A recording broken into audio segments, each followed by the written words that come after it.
Que feriez-vous si un simple acte de gentillesse bouleversait votre vie? Dans une petite ville tranquille, Jacques Carter, un père célibataire en difficulté au cœur d'or, n'avait aucune idée à quel point son monde allait changer radicalement lorsqu'il aidait un étranger effrayé à échapper à une situation dangereuse. Mais que se passe-t-il lorsque cet inconnu se révèle être un puissant milliardaire cachant des secrets qui pourraient les mettre tous les deux en danger? C'est une histoire sur le courage, l'amour et les effets d'entraînement de la gentillesse. Alors que Jacques relève les défis de la protection de sa fille et de la découverte de la vérité, il découvre que parfois les plus grandes récompenses de la vie surviennent quand on s'y attend le moins. Si vous aimez les histoires qui inspirent, touchent le cœur et vous tiennent en haleine, ne manquez pas ce voyage. Appuyez sur le bouton s'abonner et restez avec nous jusqu'à la fin. Vous ne voudrez pas manquer un seul instant de ce conte inoubliable. Maintenant, plongeons un père célibataire en difficulté a aidé une femme à échapper à un enlèvement. Il n'avait aucune idée qu'elle était PDG.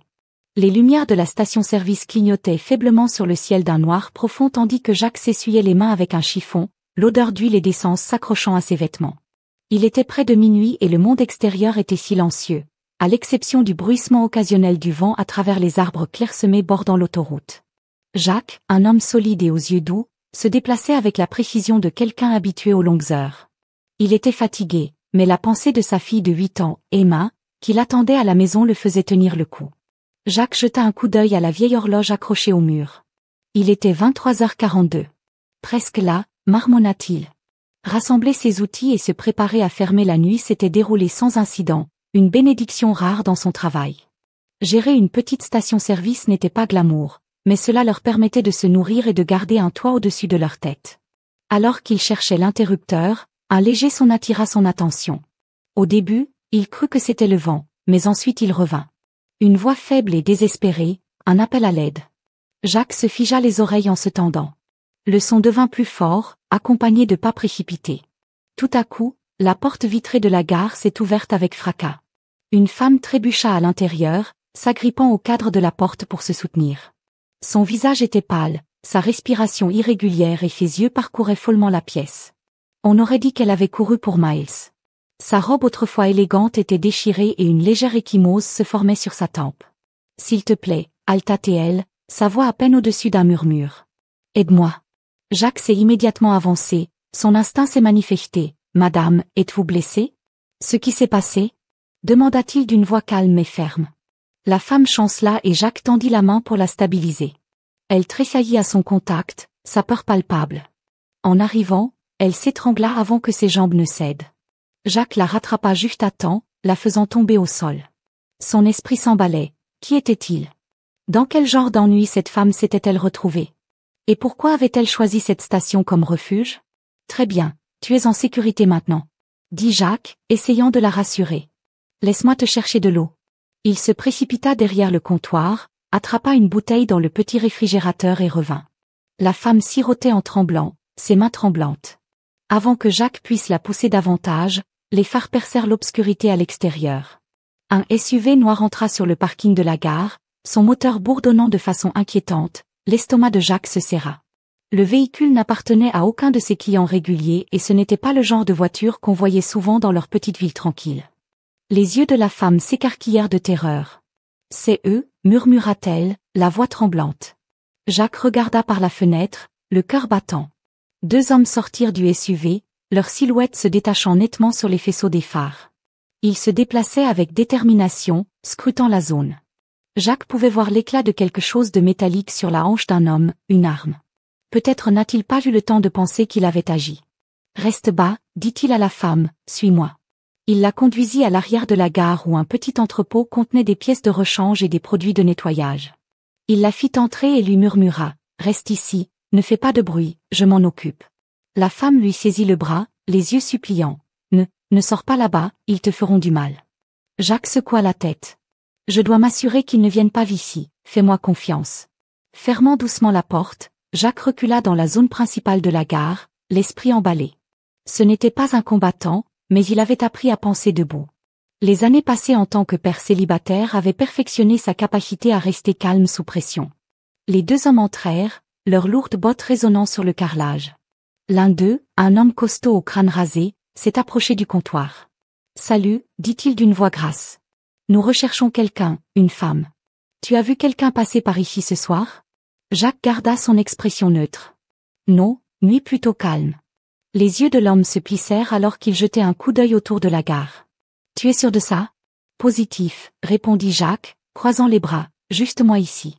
Le deuxième homme, plus grand et plus mince, faisait le tour de la pièce, son regard scrutant chaque recoin. Le cœur de Jacques s'emballa alors que l'homme se rapprochait de la porte de la salle de stockage. Eh bien, dit l'homme burli en se rapprochant de Jacques, si tu la vois, tu ferais mieux de nous faire savoir qu'elle est importante. Je garderai cela à l'esprit, dit Jacques d'un ton neutre. L'homme maigre s'arrêta devant le débarras, la main tendue vers la poignée de la porte. Le pouls de Jacques s'accéléra. Et, Jacques, cria, forçant un ton désinvolte. Si vous cherchez des collations, elles sont à la caisse. J'ai aussi eu du café frais. L'homme hésita. Jetant un coup d'œil à Jacques, l'homme de Bure grogna. C'est bon, allons-y. Le soulagement envahit Jacques lorsque les deux hommes quittèrent la gare. Il a attendu que les feux arrière du SUV disparaissent dans la nuit avant de retourner au débarras. La femme était blottie dans un coin, les genoux ramenés contre sa poitrine. Quand Jacques ouvrit la porte, elle leva les yeux remplis de larmes. Ils sont partis, dit doucement Jacques. Mais nous devons vous sortir d'ici. Ce n'est pas sûr. Elle hocha la tête, sa voix à peine audible. Merci. Jacques l'aida à se relever et la conduisit à son camion. Alors qu'il s'éloignait dans la nuit, il ne pouvait s'empêcher de sentir que sa vie venait de prendre un tournant. Il n'était pas préparé pour le camion fredonnait doucement alors que Jacques conduisait le long de l'autoroute vide. Ses yeux scrutaient la route devant lui tandis que son esprit s'emballait. La femme assise sur le siège passager était assise affalée contre la vitre, la respiration superficielle, le visage pâle sous la faible lueur des lumières du tableau de bord. Elle était clairement épuisée et tout ce qu'elle avait vécu lui avait coûté cher. Jacques lui jeta un bref coup d'œil, puis se recentra sur la route. Il n'avait aucune idée de qui elle était ni dans quel genre de problème elle se trouvait, mais il était clair qu'elle avait besoin d'aide et pour des raisons qu'il ne parvenait pas à exprimer, il se sentait obligé de la protéger. Peut-être était-ce dû à sa propre éducation, ses parents lui avaient toujours appris à donner un coup de main lorsque quelqu'un était dans le besoin, ou peut-être était-ce parce qu'il voyait quelque chose de familier dans sa vulnérabilité, un rappel de la fragilité de la vie. Une enseigne au néon apparut au loin, vacillant dans l'obscurité, au bord de la route, motel vacant. Jacques ralentit le camion et se dirigea vers le terrain de gravier. Le motel était petit et sans prétention, le genre d'endroit où personne ne posait de questions, parfait pour garder un profil de fou. Alors qu'il se garait, la femme bougea, ses yeux s'ouvrirent.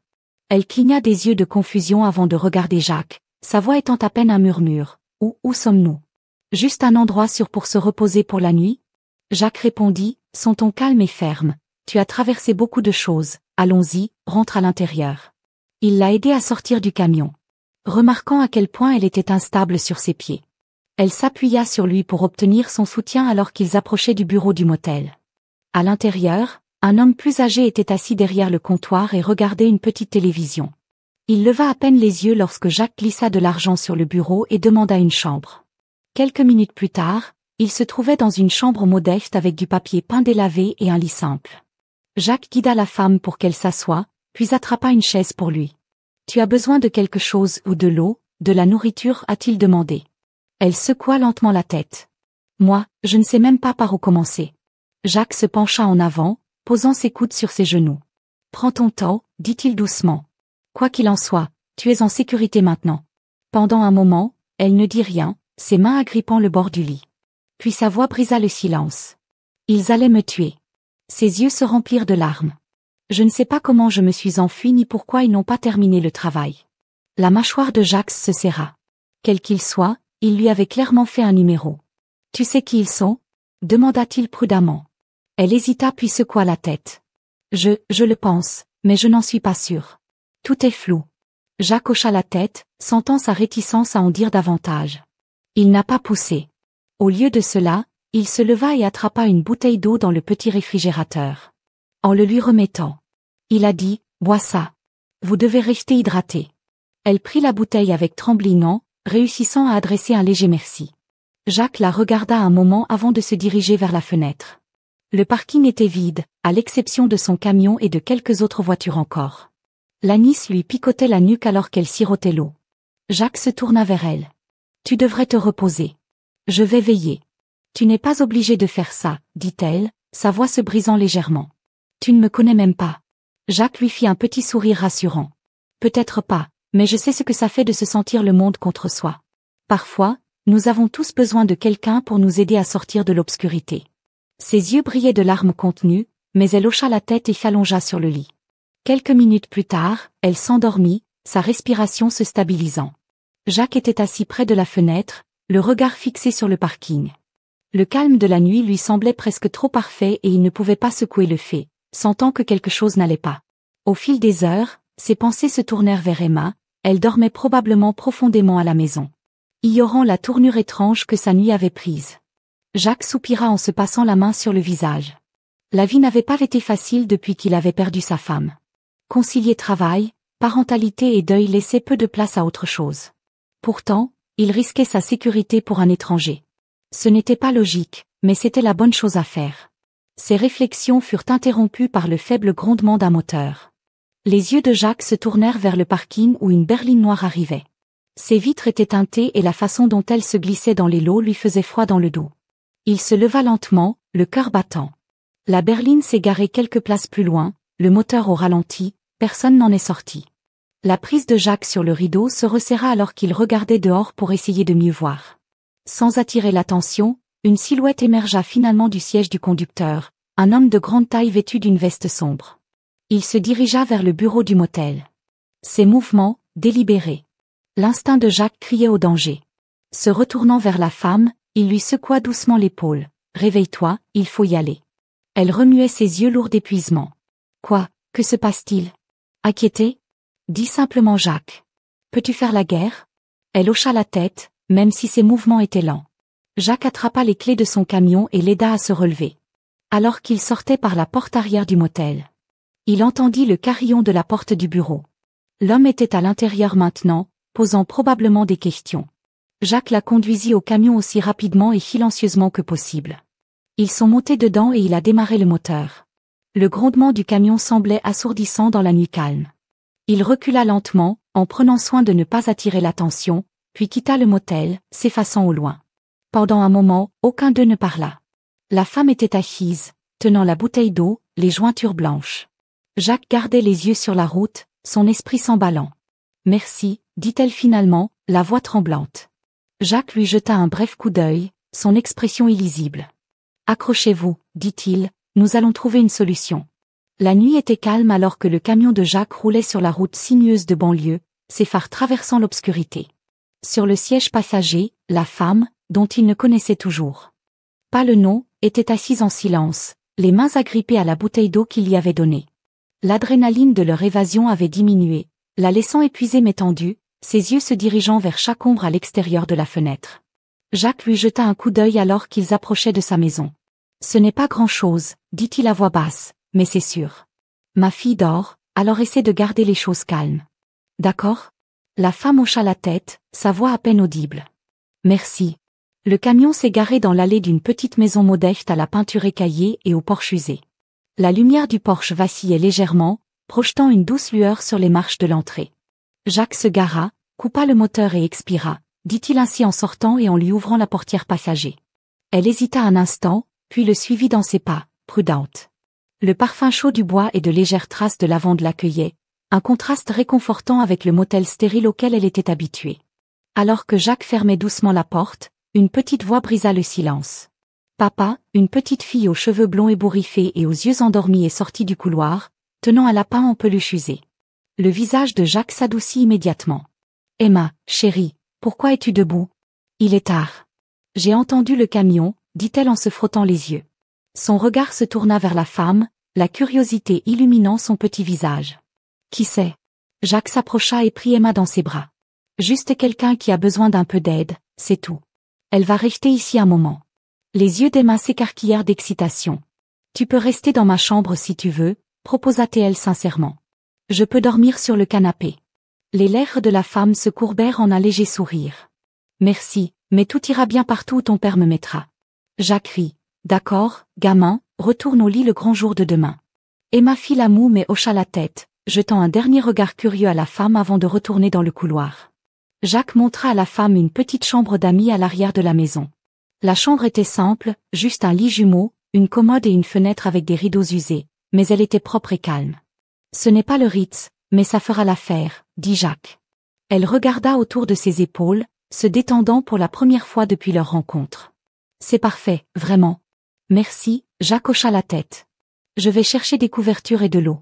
Tu devrais te reposer. Lorsqu'il revint avec une pile de couvertures soigneusement pliées, elle était assise sur le bord du lit, les mains croisées sur ses genoux. Elle le regarda. Son expression musique illisible. Pourquoi tu fais ça? Jacques fit une pause puis haussa les épaules parce que tu avais besoin d'aide et parce que si je ne le faisais pas, je ne pourrais pas regarder ma fille dans les yeux. Demain matin, ses lèvres s'entr'ouvrirent comme pour dire quelque chose, mais aucun mot ne sortit. Au lieu de cela, elle hocha simplement la tête, une pointe de gratitude dans ses yeux fatigués. Le lendemain matin, Jacques se levait tôt pour préparer le petit déjeuner avant l'école. La femme est restée dans la chambre d'amis. La porte s'est fermée. Il ne voulait pas la forcer à parler, mais il savait qu'il aurait éventuellement besoin de réponses. Tandis qu'Emma mangeait ses céréales, elle leva les yeux vers Jacques. « Papa, tu penses que c'est une princesse ?» Jacques cligna des yeux, pris au dépourvu. « Une princesse, pourquoi penses-tu ça ?» Emma rigola. « Elle est vraiment jolie et elle parle comme les gens à la télé. » Jacques rit doucement, lui ébouriffant les cheveux. « Finis ton petit déjeuner, gamin. » Après avoir déposé Aimée à l'école, Jacques rentra chez lui. La femme était assise à la table de la cuisine en train de siroter un café. Ses cheveux étaient brossés et ses vêtements, bien que froissés, semblaient moins ébouriffés. Elle leva les yeux alors qu'il entrait dans la matinée.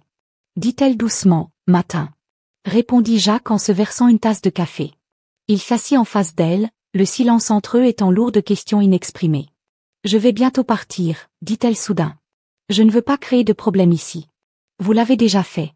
Jacques a dit sans détour, mais pas méchamment, mais tu ne pars pas tant que je ne sais pas que tu seras en sécurité. Ses yeux tombèrent sur la table. Je ne sais même pas si c'est possible. Ce soir-là, Jacques rangeait la chambre d'amis après qu'elle soit allée prendre une douche. Alors qu'il pliait une couverture, quelque chose de brillant attira son attention. À moitié cachée sous le lit se trouvait une petite pochette en cuir. La curiosité était à son comble. Il l'a ouvert et a trouvé un téléphone high-tech élégant à l'intérieur, le genre d'appareil qu'on ne vient pas d'acheter dans un magasin. À côté se trouvait un petit écrin contenant un collier délicat avec un pendentif incrusté de diamants. Les sourcils de Jacques se froncèrent. Qui qu'elle soit, elle n'était pas une femme ordinaire en difficulté. Lorsqu'elle revint dans la chambre, ses cheveux, humides et son visage frais, étaient soigneusement lavés. Jacques l'attendait en tenant la pochette. « Je veux bien expliquer cela », a-t-il demandé. Son ton calme mais ferme, elle se figea, son regard se tournant vers les objets qu'il tenait à la main. Ses lèvres s'entr'ouvrirent mais aucun mot ne sortit. « Je ne demande pas à forcer, dit Jacques, mais si je mets ma fille et moi-même en danger, j'ai besoin de connaître la vérité.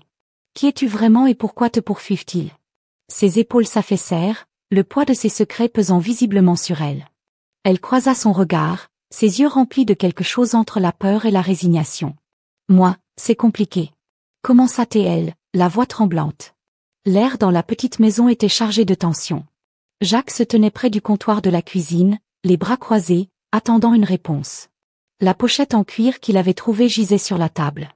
Son contenu, un téléphone coûteux et le collier scintillant mis à nu. En face de lui, Victoria était assise, les mains fermement jointes sur ses genoux. Ses jointures pâlissent. « Je vous ai posé une question simple, » a dit Jacques, même si sa voix contenait une pointe de frustration. « Qui êtes-vous vraiment et pourquoi les gens vous poursuivent-ils » Les yeux de Victoria se tournèrent vers le téléphone. Puis revenons à Jacques. Elle inspira profondément, ses lèvres entr'ouvertes comme si elle était sur le point de parler.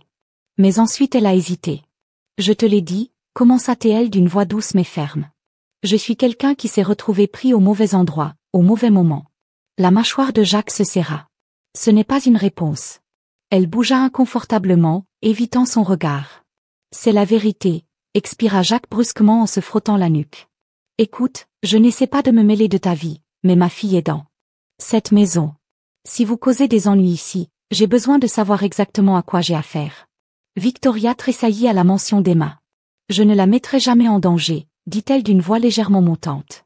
Jacques se pencha en avant, le regard perçant. « Alors dis-moi à quoi je suis confronté, parce qu'en ce moment, j'ai l'impression que tu gardes des secrets qui pourraient tous nous tuer. » Avant que Victoria ne puisse répondre, le téléphone de Jacques sonna sur le comptoir. Il jeta un coup d'œil à l'écran, un numéro inconnu. Son front se plissa alors qu'il le ramassait, hésitant un instant avant de répondre bonjour. Il y eut une pause. Puis une voix basse et menaçante parla. « Monsieur Carter, n'est-ce pas? Tu as quelque chose à nous ?» La prise de Jacques sur le téléphone se resserra. Qui est-ce? Tu sais qui nous sommes. La voix continua d'ignorer la question. Et vous savez ce que nous voulons, livrer la femme et tout cela pourra être fini, gentiment et facilement. Le cœur de Jacques battait à tout rompre, mais sa voix restait ferme. Je ne sais pas de quoi tu parles. Ne faites pas l'idiot. Claqua la voix. Nous savons qu'elle est là. Vous avez jusqu'à ce soir pour la délivrer. Si vous ne le faites pas. La ligne resta silencieuse pendant un moment. Puis la voix revint, plus froide qu'auparavant. Nous vous trouverons et, croyez-moi, vous n'aimerez pas comment ça se termine. L'appel se termina brusquement, laissant derrière lui un lourd silence. Jacques baissa lentement le téléphone, son esprit s'emballant.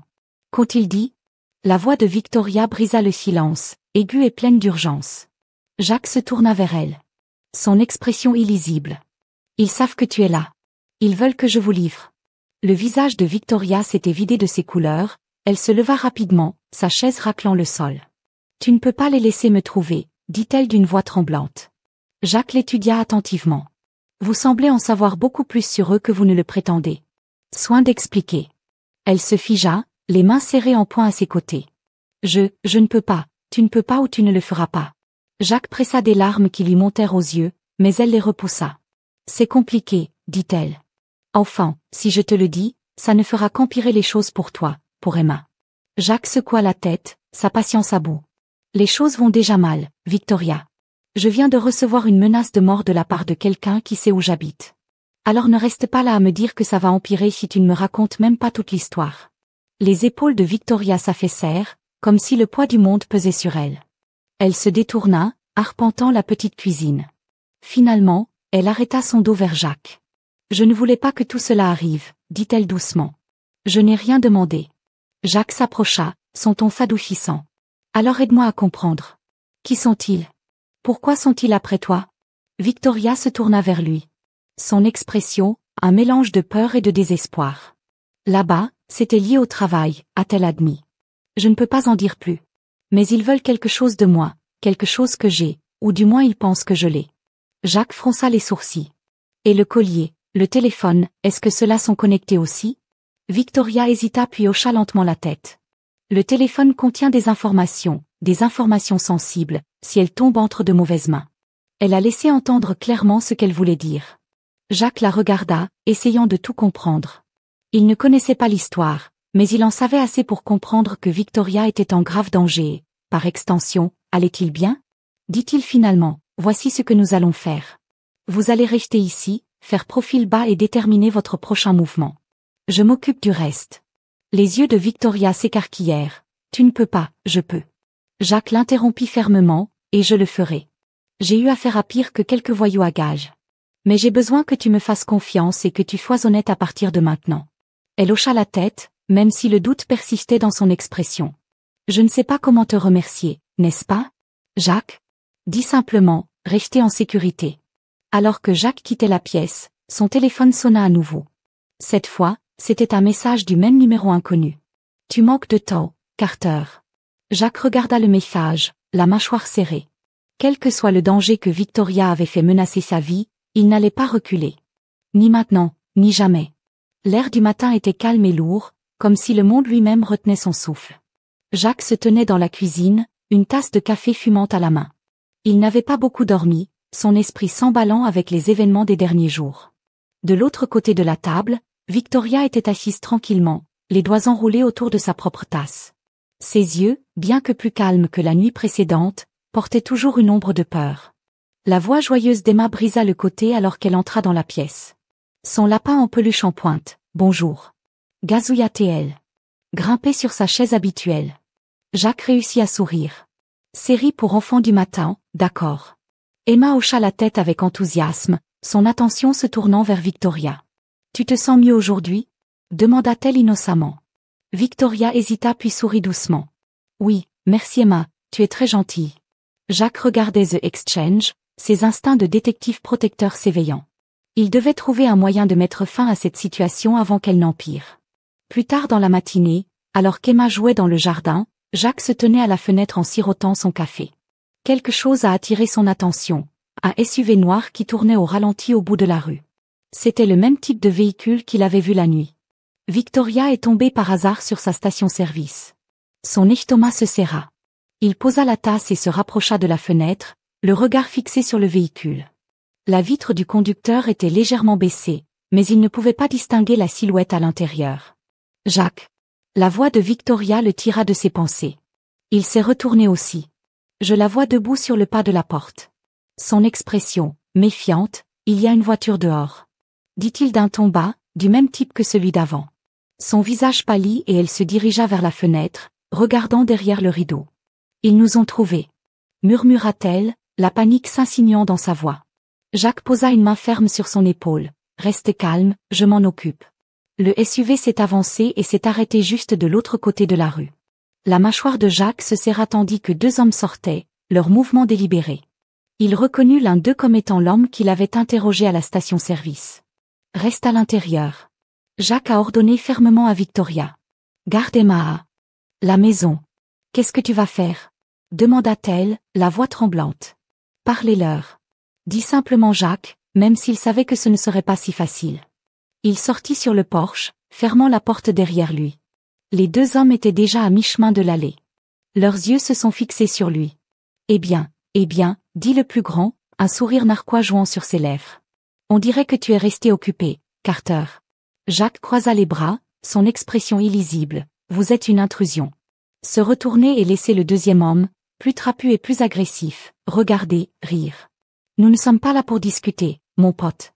Remettez simplement la dame et nous partirons. » Le regard de Jacques se durcit. « Tu ne la prends pas et tu ne mets pas un autre pied sur ma propriété. » Le sourire narquois disparut du visage de l'homme plus grand. « Nous essayons de le faire de la manière la plus simple. Ne rends pas les choses difficiles. » Jacques jeta un coup d'œil vers la maison, le cœur battant. Il avait besoin de gagner du temps. « Très bien, » dit Jacques en levant lentement les mains. « Parlons, mais pas ici. Prenons le chemin à parcourir. » Les hommes échangèrent un regard clairement suspicieux. « Quel est ton point de vue, Carter ? » « Aucun angle. » Jacques répondit d'un ton égal. « Tu veux que je coopère ? » « Bien, mais pas ici, pas avec mon enfant à l'intérieur. » L'homme le plus grand hésita puis hocha la tête. « D'accord, mais si vous vous jouez de nous, » Jacques ne l'a pas laissé finir. « Allons-y, dit-il en sortant du porche et en se dirigeant vers le SUV.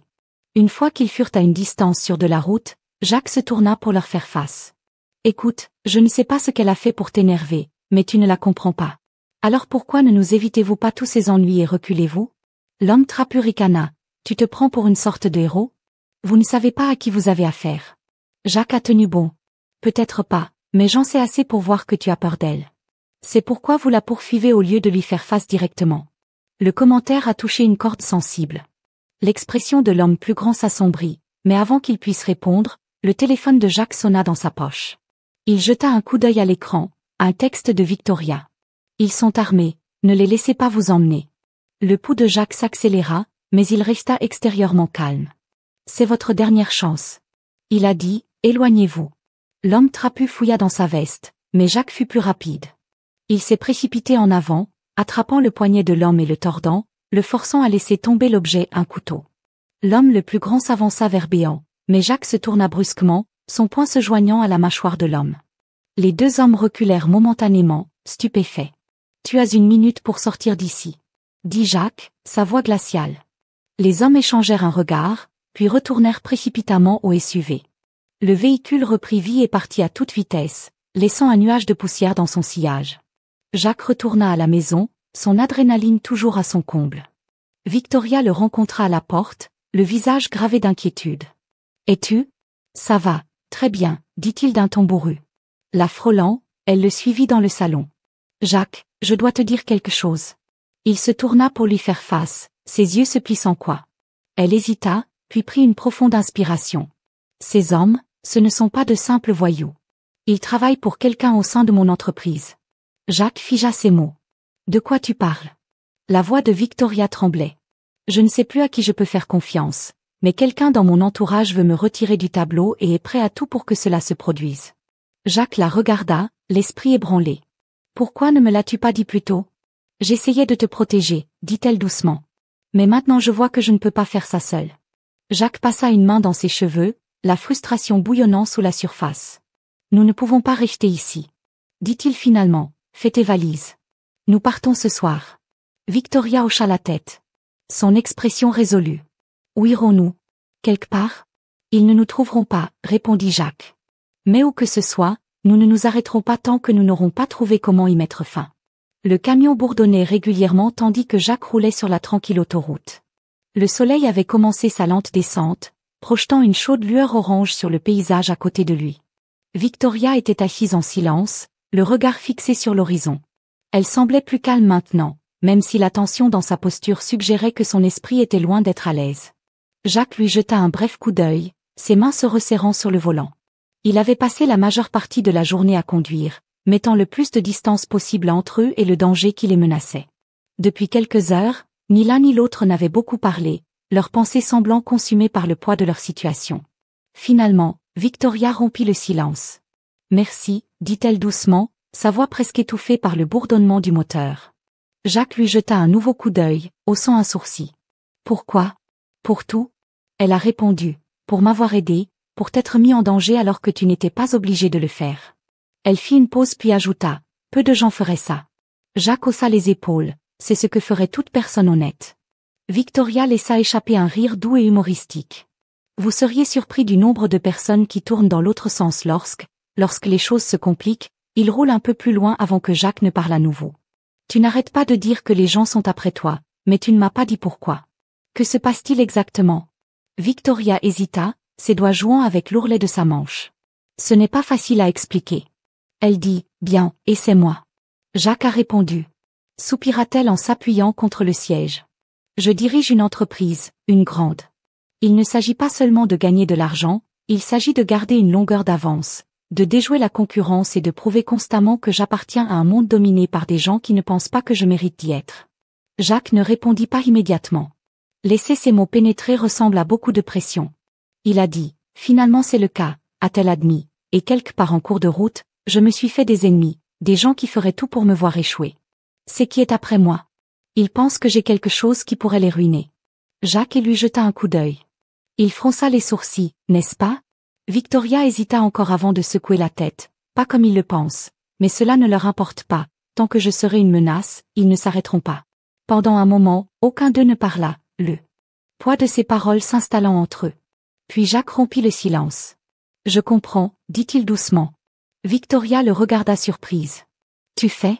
Jacques hocha la tête. « Peut-être pas la partie commerciale, mais je comprends ce que c'est que de devoir se battre pour tout porter sur ses épaules parce que personne d'autre ne le fera. » Il fit une pause, sa prise se resserrant sur le volant. « Après la mort de ma femme, j'ai dû trouver comment continuer.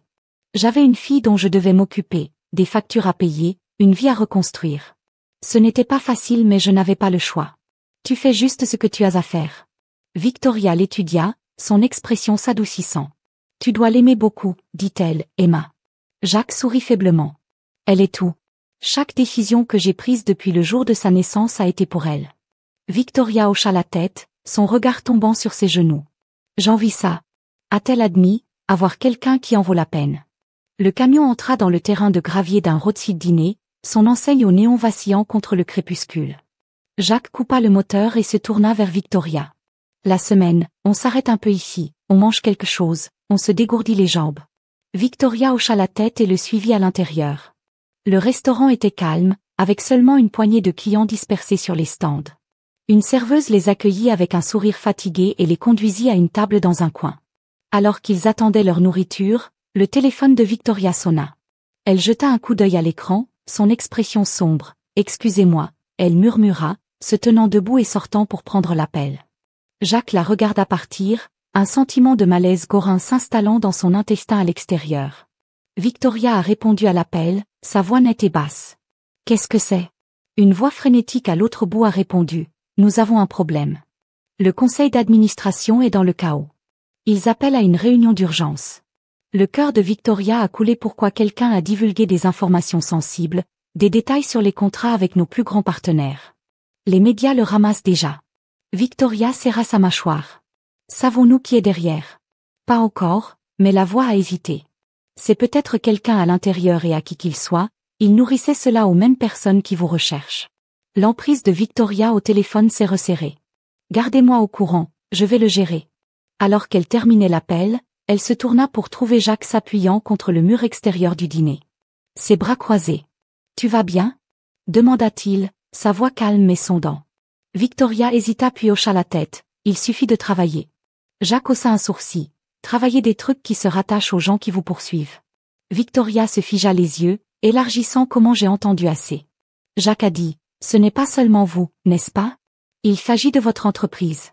Votre monde entier est en guerre et ils m'ont traîné au milieu. Ça ne voulait pas. Dit Victoria rapidement. Je n'ai jamais voulu personne d'autre impliqué. Jacques soupira, passant une main dans ses cheveux. Eh bien, il est trop tard pour ça maintenant. Alors, quel est le plan? Victoria le regarda, ses défenses s'effondrent. Je ne sais pas, a-t-elle admis. J'ai coulé si longtemps. Je ne sais même plus vers quoi je cours. Le regard de Jacques s'adoucit. Ensuite, arrêtez de courir, déterminez ce pourquoi vous vous battez, et si vous ne pouvez pas le faire seul, permettez-moi d'aider. Les yeux de Victoria se remplissaient de larmes, mais elle les cligna des yeux, hochant la tête. Merci, elle a chuchoté. Jacques hocha la tête, son durcissement de résolution. Nous allons comprendre cela ensemble. Alors qu'ils retournaient dans le restaurant, la lumière néon scintillante au-dessus jette leurs ombres sur le sol. Deux silhouettes debout côte à côte contre l'obscurité envahissante. La route était rude, le camion secouant alors qu'il se frayait un chemin dans les rues étroites d'une petite ville endormie, le léger bourdonnement de machines lointaines mélangé à la douceur gazouillis d'oiseaux, créant un contraste étrangement paisible avec la tension qui mijote à l'intérieur du véhicule. Jacques regarda le tableau de bord, son froncement de sourcils s'approfondissant. « Nous devons nous arrêter », a-t-il dit, en s'arrêtant dans le lot de gravier d'un garage local. « Le camion est chaud. Je ne veux pas que nous décomposions au milieu de nulle part. » Victoria hocha la tête, son regard distant. Elle avait à peine parlé depuis qu'ils avaient quitté le restaurant, ses pensées apparemment consommées par l'appel qui avait exposé à quel point la conspiration était profonde. Jacques pouvait voir la tension dans sa posture, la façon dont ses doigts se resserraient autour du bord de son siège, comme s'il se préparait pour quelque chose d'inévitable. Le propriétaire du garage, un homme nerveux nommé Earl, les a accueillis avec un coup d'œil curieux mais n'a pas posé trop de questions. Jacques a expliqué que la situation, les problèmes de radiateur peuvent être plus, et proposé pour aider à la réparation en échange d'une remise. Earl haussa les épaules, a certainement obtenu plus de travail que je ne peux gérer. Quoi qu'il en soit, les mains comme la vôtre seront utiles. Jacques se tourna vers Victoria alors que Earl le conduisit à l'atelier. Restez dans le restaurant de l'autre côté de la rue, je viendrai vous chercher quand nous aurons fini. Victoria hésita mais hocha la tête. En traversant la rue jusqu'au petit dîner pittoresque, son enseigne néon scintillait faiblement et l'odeur du café et une tarte fraîchement cuite flottait à travers la porte ouverte. Elle glissa dans un stand près de la fenêtre, son téléphone à la main, bien qu'elle hésite à l'allumer. Alors que les heures traînaient, les pensées de Victoria en spirale, son esprit a rejoué l'appel, la voix frénétique de l'assistant révélant la fuite et ses implications. Quelqu'un dans son entreprise, quelqu'un en qui elle avait confiance, nourrissait des informations sensibles à ses ennemis. Ses doigts brossaient le bord de la table comme une pensée amère surf. Avait-elle été aveugle à leur motivation ou si elle était trop concentrée sur la séjour pour remarquer les fissures qui se forment sous elle? Elle regarda son téléphone, sa poitrine se resserrant. L'allumé ressemblait à l'ouverture de la boîte de Pandora. Mais courir n'était plus une option. Si elle voulait mettre fin à cela, elle avait besoin de faire face à la vérité, peu importe à quel point c'était laid. Son pouce planait sur le bouton d'alimentation lorsque la cloche au-dessus de la porte du dîner se faisait jinger. Elle leva les yeux instinctivement, son souffle qui se retrouvait alors qu'une grande silhouette sombre entra. L'homme était vêtu d'une veste sombre, sa casquette tira sur son visage. Il a scanné brièvement la pièce avant de marcher vers le comptoir. Le cœur de Victoria faisait la course en passant alors qu'il passait un ordre, sa voix bas mais assez distincte pour qu'elle puisse attraper un léger accent. Il regarda à nouveau autour, son regard s'attardant sur elle une seconde trop longtemps. Victoria a avalé dur son pot rapidement. Était-il l'un d'eux? Ou sa paranoïa a-t-elle pris le dessus sur elle? L'homme a terminé son ordre et s'est dirigé vers sa table. Elle tendit la main, glissant sous la table pour serrer son téléphone. Comme un esprit de vie, si je suis assis ici? Demanda-t-il, son ton décontracté mais ses yeux vifs. Victoria s'est forcée à rencontrer son regard, essayant de masquer sa peur. En fait, j'attends quelqu'un, a-t-elle dit, sa voix plus stable qu'elle ne s'attendait. L'homme eut un sourire narquois, se penchant légèrement plus près. Vous êtes sûr à ce sujet? Avant qu'elle ne puisse répondre, la porte d'Ino s'est de nouveau ouverte. Jacques entra dans sa présence, commandant ses yeux immédiatement trouver Victoria. Il a pris la scène, l'homme se penchant vers elle, la posture rigide de Victoria et sa mâchoire se resserrèrent. Tout ici, a demandé Jacques, sa voix calme mais portant un bord indubitable. L'homme redressa son sourire narquois, faisant juste une conversation, a-t-il dit. Reculant légèrement, Jacques se déplaçait pour se tenir entre Victoria et l'étranger, son regard ne quitte jamais le visage de l'homme.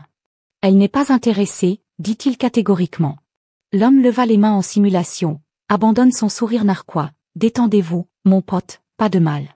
Il se tourna et quitta le dîner, mais pas avant de jeter un dernier coup d'œil sur son épaule. Jacques le regarda partir, ses poings serrés à ses côtés. Lorsque la porte s'est finalement fermée, il se tourna vers Victoria. Ça va, Victoria hocha la tête, bien que ses mains tremblaient encore. Lui, il savait. Murmura-t-elle, il savait qui j'étais. De retour dans le camion. Victoria était assise en silence alors que Jacques sortait sur eux hors de la ville, le véhicule réparé se déroulant en douceur. Maintenant, la confrontation l'avait secouée, mais elle avait également volé sa détermination.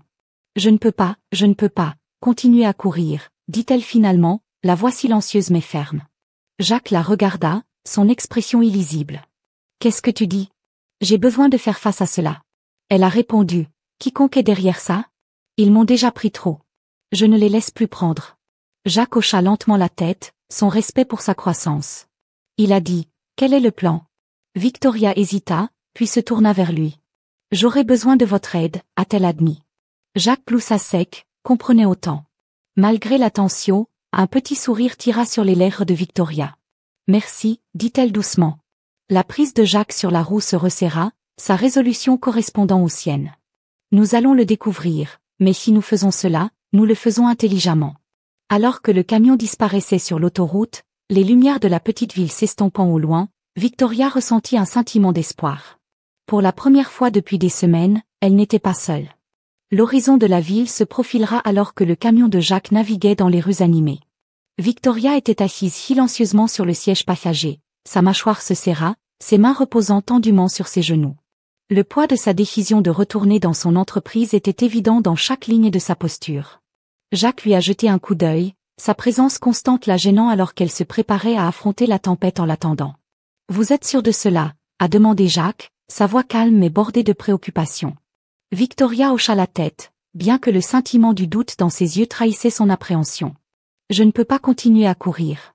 Si je ne prends pas le contrôle maintenant, je n'aurai peut-être jamais d'autre chance. » Jacques n'a pas appuyé plus loin. Il était venu faire confiance à sa détermination, même s'il ne comprenait pas pleinement le monde qu'elle retournait dans le camion, s'arrêtait pour bloquer le siège élégant en verre de son entreprise. Victoria avait insisté pour garder son retour aussi discret que possible. Elle tira son manteau plus fort autour d'elle, regardant les yeux vers le bâtiment imposant qui représentait à la fois ses réalisations et son péril actuel. « Restez proche, dit-elle, sa voix douce mais résolue.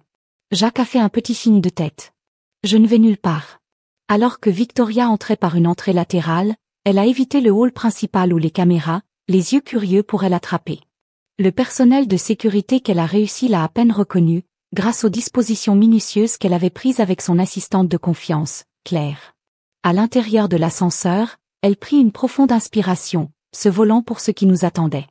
Le bureau de Victoria était exactement comme elle l'avait quitté, vierge, minimaliste, mais indéniablement commandant la ville, s'étendait au-delà des fenêtres de fleurs à plafond, une vue qu'elle avait autrefois trouvée mais qui semblait désormais distante et froide.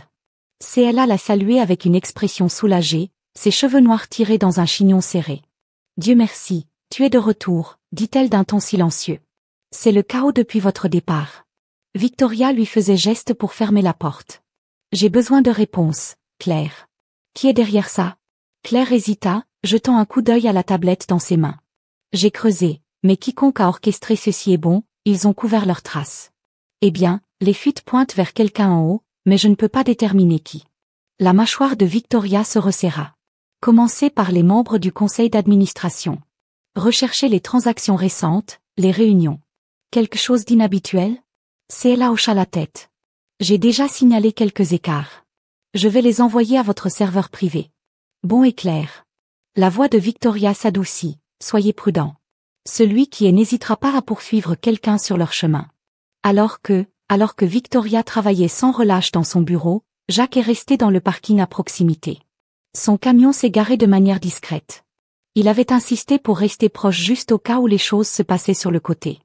Assis sur le siège du conducteur, Jacques gardait un œil sur les entrées du bâtiment. Le buzz de son téléphone a brisé la monotonie. C'était un message de Victoria. « Je vais bien, Je travaille toujours, merci d'être ici. Jacques sourit faiblement, ses doigts planant sur l'écran avant de répondre. Il se pencha toujours en arrière, ses pensées dérivant vers Emma. Elle était en sécurité avec un voisin en qui il avait confiance, ignorant parfaitement le danger que son père naviguait.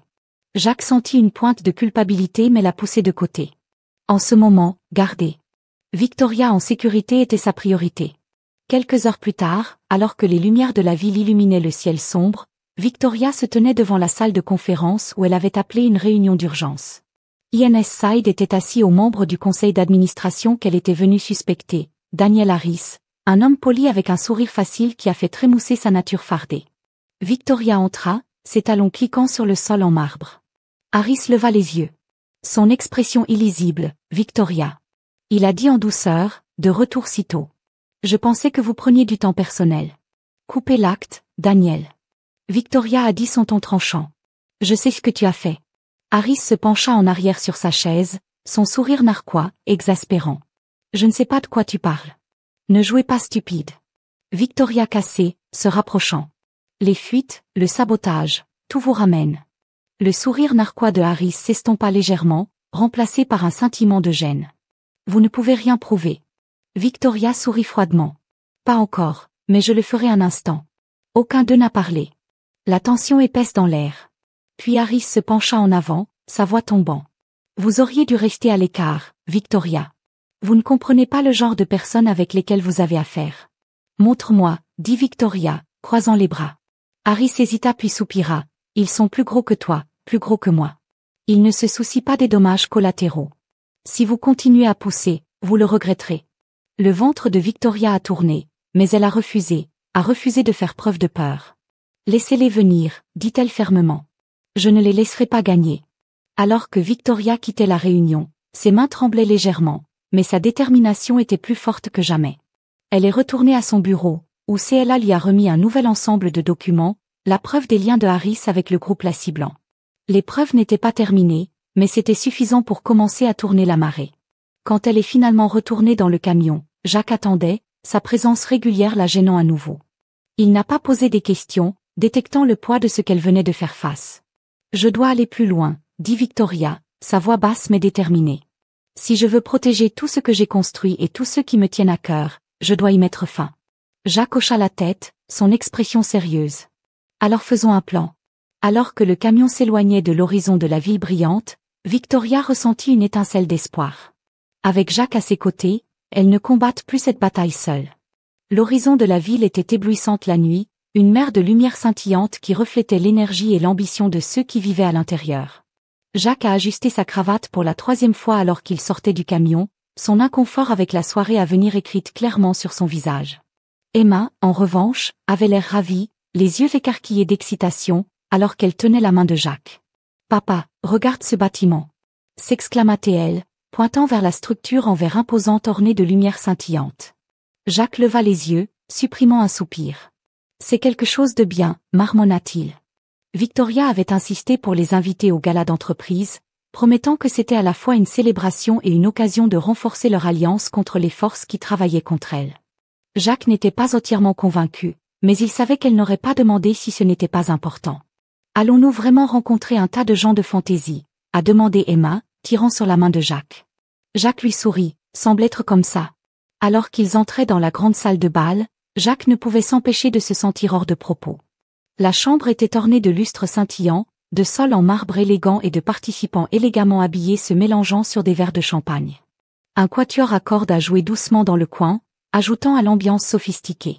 Emma, vêtue d'une robe simple, mais charmante que Victoria avait envoyée pour elle, a regardé autour de lui. « Papa, c'est comme un conte de fées. » Jacques gloussa nerveusement. « Ouais, quelque chose comme ça. » Victoria est apparue quelques instants plus tard, descendant un grand escalier comme la star de la soirée. Elle portait une robe émeraude fluide qui a attrapé la lumière à chaque étape, sa confiance rayonnant malgré l'agitation qu'elle avait affrontée. Repérant Jacques et Emma, elle a fait son chemin. Son expression s'adoucissant, « Vous avez tous les deux fait, dit-elle, sa voix chaude. » Jacques hocha la tête, se sentant un peu plus à l'aise en sa présence, ne le manquerait pas. Victoria s'accroupit légèrement pour rencontrer le regard d'Emma. « Tu es belle ce soir, Emma. » Emma rayonne. « Merci, papa, m'a aidé avec mes cheveux. » Les yeux de Victoria passa à Jacques, un sourire tirant sur ses lèvres. Eh bien, il a fait un travail formidable. Au fur et à mesure que la soirée progressait, Victoria a pris la scène un microphone en main. La pièce se calma alors qu'elle s'adressait à la foule, son attitude en vue, attirant l'attention. Ce soir, nous célébrons non seulement le succès de notre entreprise, mais la résilience et le dévouement de tous ceux qui le rendent possible. Elle a commencé sa voix stable et claire. Mais je veux aussi prendre un moment pour reconnaître quelqu'un qui m'a rappelé l'importance de l'intégrité, de la gentillesse et du courage. Elle s'arrêta, son regard balayant la pièce jusqu'à ce qu'il atterrît sur Jacques.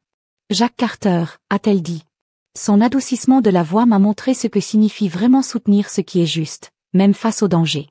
Il a rappelé que la force vient non seulement de la puissance ou de la position mais du caractère. Jacques sentit le poids des yeux de la pièce sur lui alors qu'une vague de murmures tranquilles ondulait dans la foule. Il a déplacé inconfortablement mais a réussi un petit signe de tête dans la direction de Victoria. Les applaudissements s'étaient à peine apaisés lorsqu'une agitation a éclaté près de l'entrée. L'instinct de Jacques se lança en arrivant en voyant un homme pousser à travers la foule, son comportement, agressif, vêtu d'un costume. Comme les autres participants.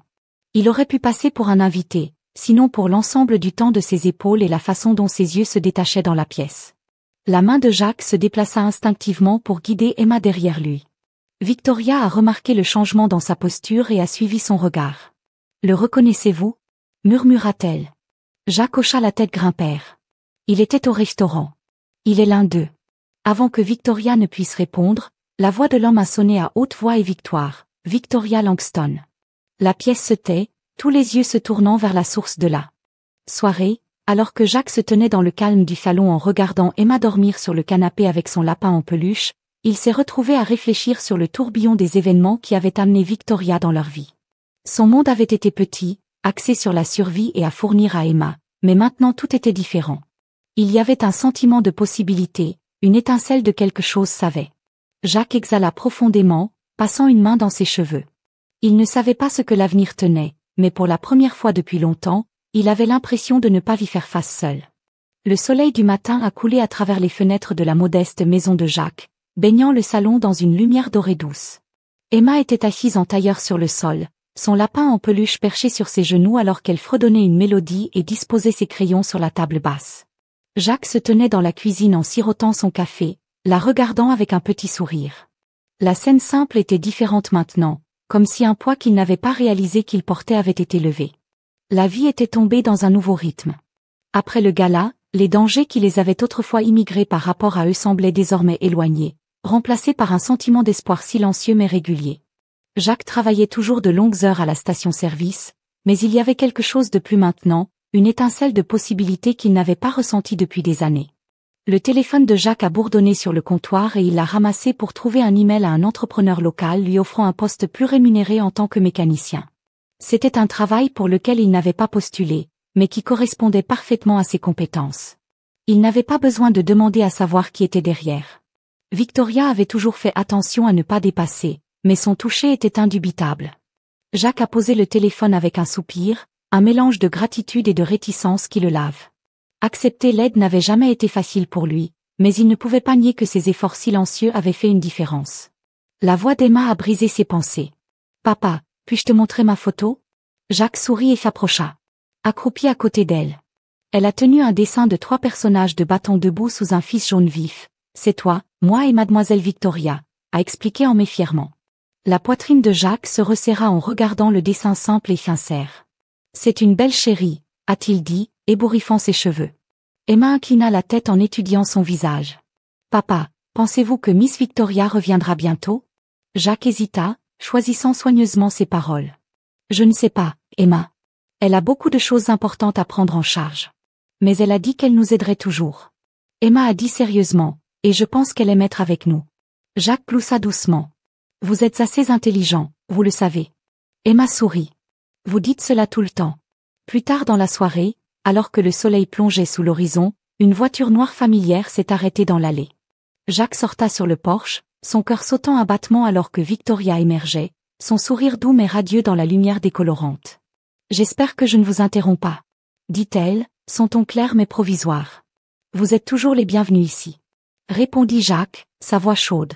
Victoria a monté les marches, s'arrêtant à quelques mètres de là. Je voulais vous vérifier, sur vous deux. Dit-elle. J'ai beaucoup réfléchi à tout ce qui s'est passé et à ce qui vient ensuite. Jacques se pencha contre la balustrade, son regard stable, et le sourire de Victoria vacilla, mais ses yeux tenaient une détermination silencieuse. Je ne veux pas dépasser Jacques, mais je voulais dire ce que j'ai dit à propos de vouloir aider, non seulement avec le travail ou les ressources, mais avec quoi que ce soit. Elle fit un geste vaguement entre eux, ses joues rougissant légèrement. Jacques la regarda pendant un long moment, son expression illisible. Puis il hocha la tête. Je ne sais pas à quoi ressemble l'avenir, Victoria, mais je sais une chose, vous l'avez changé. Les épaules de Victoria se détendaient, un scintillement de soulagement traversant son visage.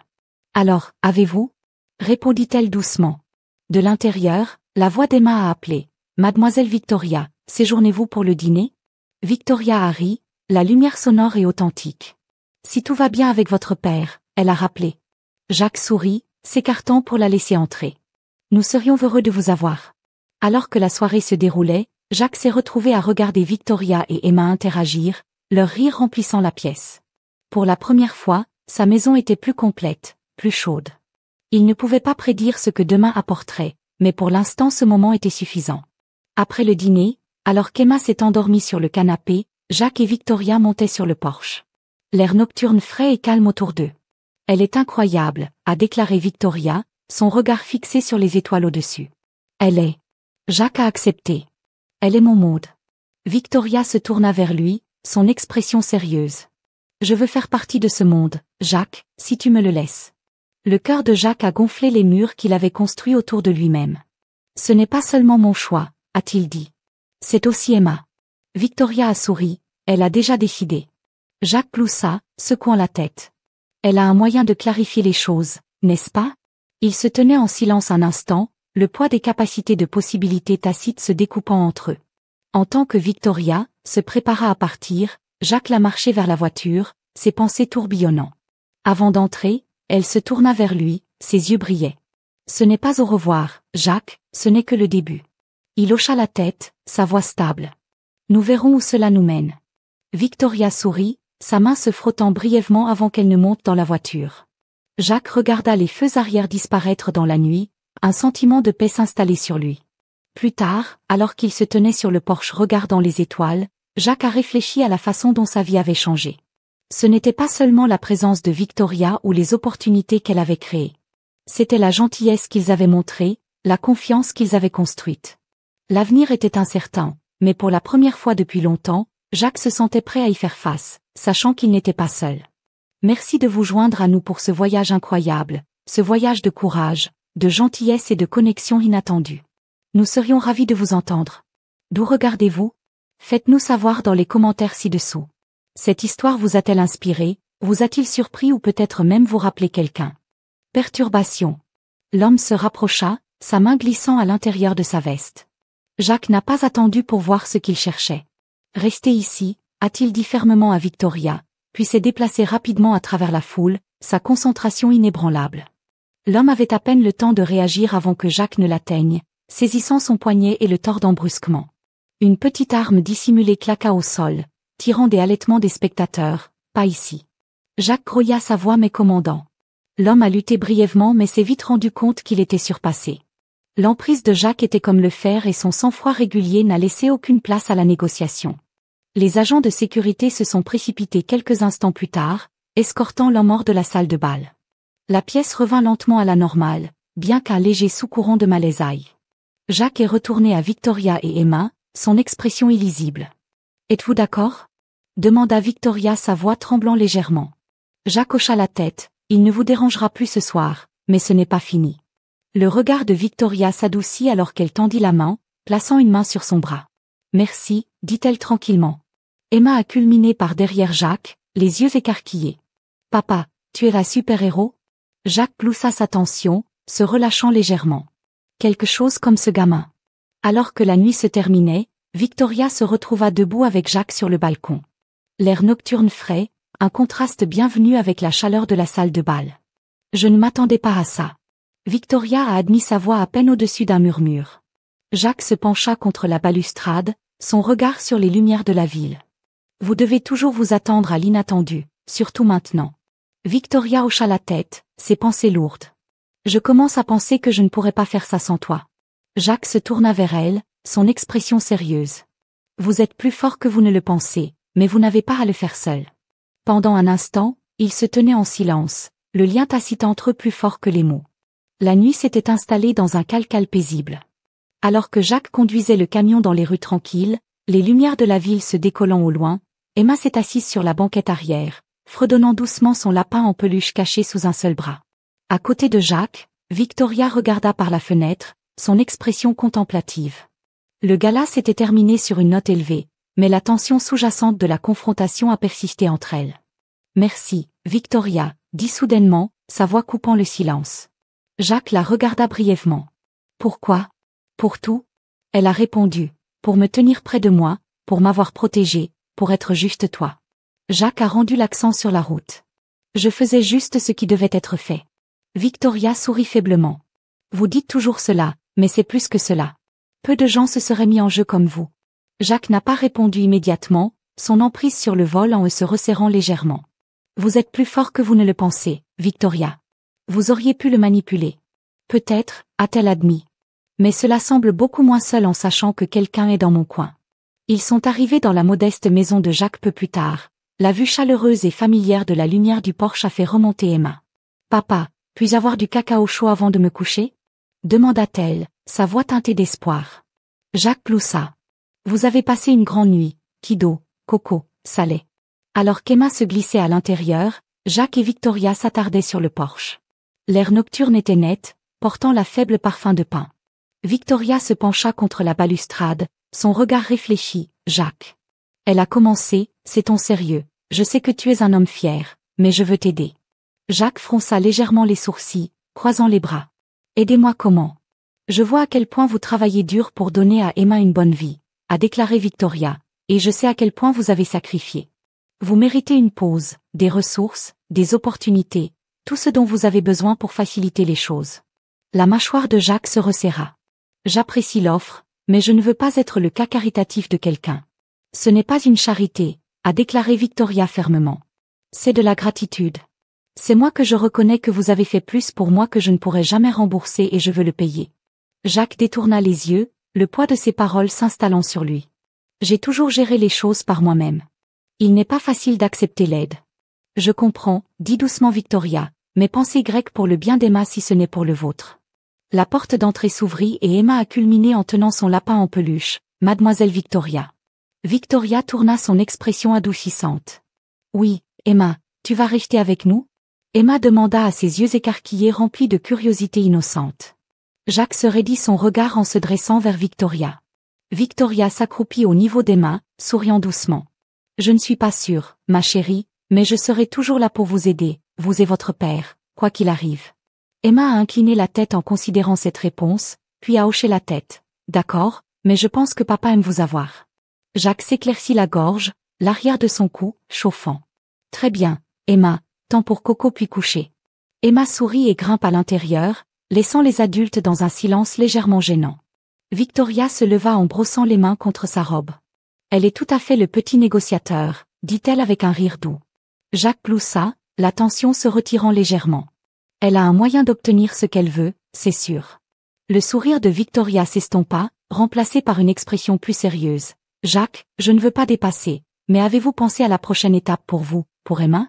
Jacques se pencha contre le porche, bâillant son regard distant. Je ne sais pas, il a admis avoir passé autant de temps à essayer de s'en sortir. Je n'ai pas eu beaucoup de place pour penser à l'avenir. Victoria hésita, puis se rapprocha un petit pas. Peut-être que nous pourrions le comprendre ensemble. Jacques se tourna vers elle, son expression illisible. Je ne demande rien pour le moment. Victoria a dit rapidement. Je sais que vous avez votre propre vie, vos propres priorités, mais je me soucie de vous, Jacques et Emma. Je pense qu'il pourrait y avoir quelque chose ici, quelque chose à explorer. Jacques l'a étudié un instant, son regard stable. Je ne veux pas faire de promesses que je ne peux pas tenir, a-t-il dit. Enfin, Emma passe en premier, toujours. Je ne m'attendrai pas à rien de moins, a répondu Victoria. Jacques acquiesça lentement. J'y penserai. Victoria sourit, un sentiment d'espoir allumant ses yeux. C'est tout ce que je demande. Plus tard dans votre vie, vos pensées signifient le monde pour nous et nous avons hâte de les lire. Si vous avez apprécié cette histoire et que vous souhaitez voir plus de contes réconfortants comme celui-ci, n'oubliez pas de frapper le bouton d'abonnement et d'allumer les notifications afin de ne jamais manquer une mise à jour. Continuons à répandre la positivité, une histoire à la fois. Merci de faire partie de notre communauté et nous vous verrons dans la prochaine vidéo.